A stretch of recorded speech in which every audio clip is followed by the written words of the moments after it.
Welcome back, ladies and gentlemen, to It Moves. Yeah, I'm really not sure what's gonna happen here.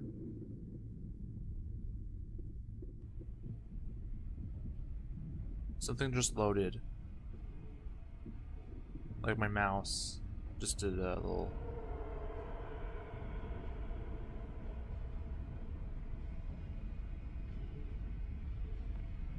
Anacorp.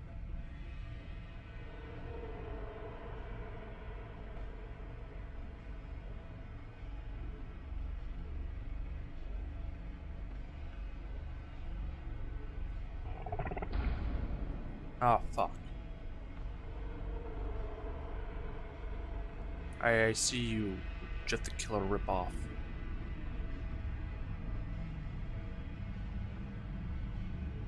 What do I do to get rid of you? Nope. I thought it was a friendly NPC or something.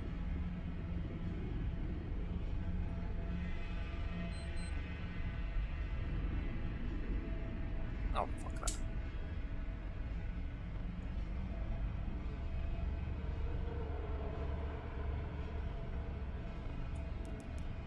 Nothing of interest, I think.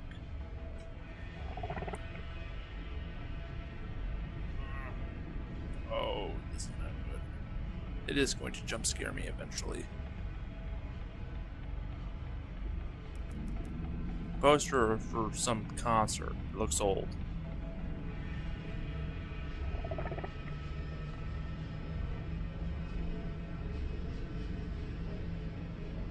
My movement speed going up.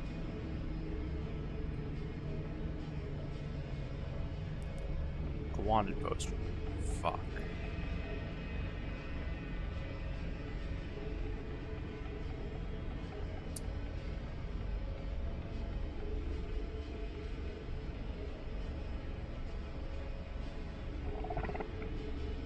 Do this. Is it coming?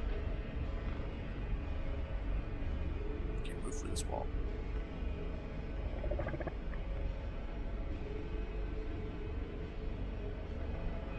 Get your jump scare out of the way, you piece of shit. I don't know how much time has actually passed, but it feels like it's been like 8 solid minutes of fucking... Oh, there he is. Bring it!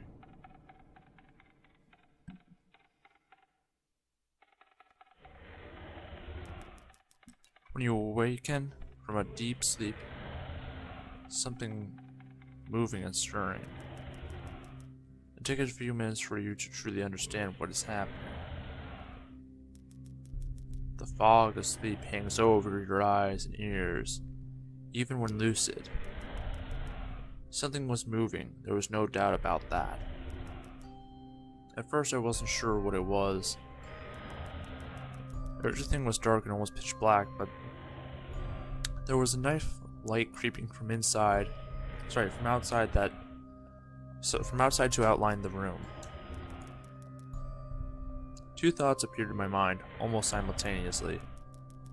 The first was that my parents were in bed because the rest of the house lay both in darkness and silence. The second thought turned to that noise. It is a noise which had obviously woken me. That was it.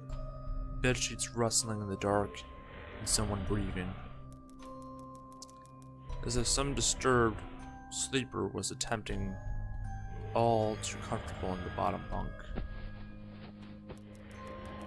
I lay there in disbelief, thinking that the noise was either my imagination, or perhaps just my pet cat finding somewhere comfortable to spend the night.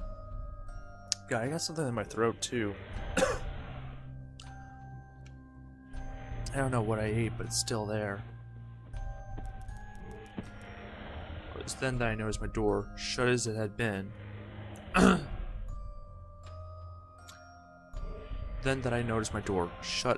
had been.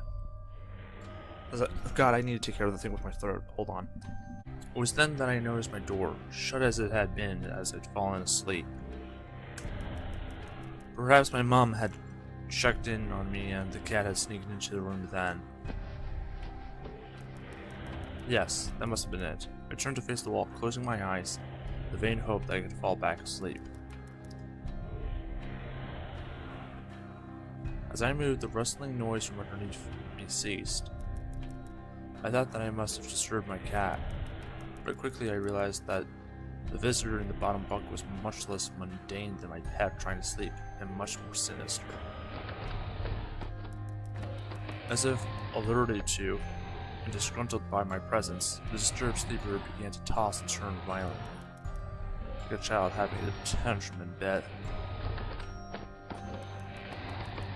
I could hear the sheets twist and turn with increasing ferocity. Fear then gripped me, not like the subtle sense of unease I had experienced earlier, but now potent and terrifying. My heart raced as my eyes panicked, scanning the almost impenetrable darkness. I let out a cry. As most young boys do, I instinctively shouted on my mother. I could hear something stir on the other side of the house. As I began to breathe a sigh, relieved that my parents were coming to save me, the bunk beds suddenly started to shake violently as if gripped by an earthquake, scraping against the wall. I could hear the sheets below me thrashing around as if tormented by my malice. I did not want to jump down to safety, as I feared the thing at the bottom would reach out and grab me, pulling me into the darkness, so I stayed there, white knuckles clenching my own blanket like a shroud of protection.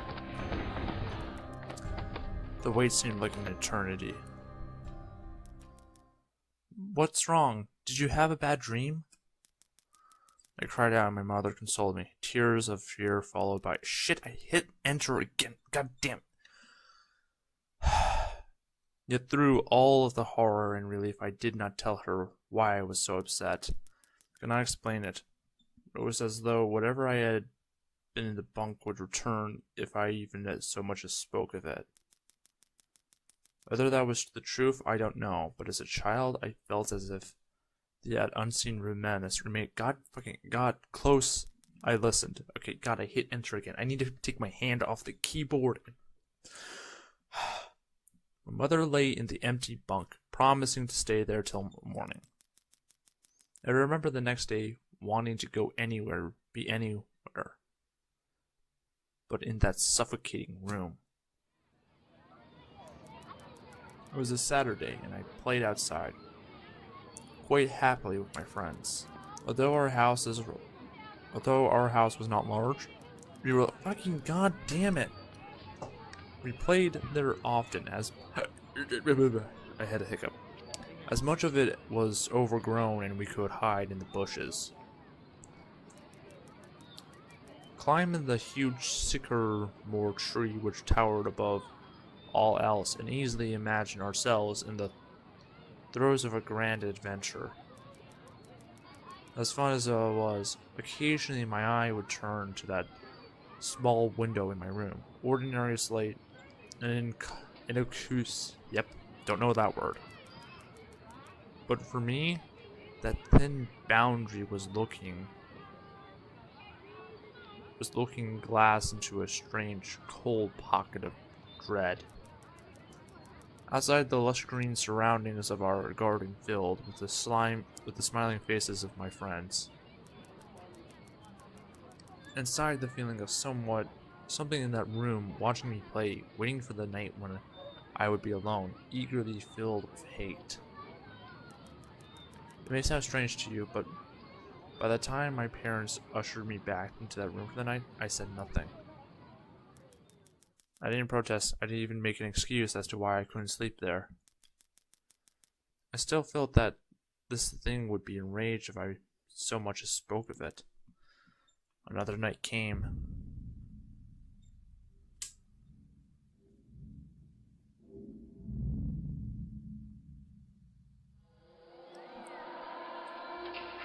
Chapter 3, Factorized.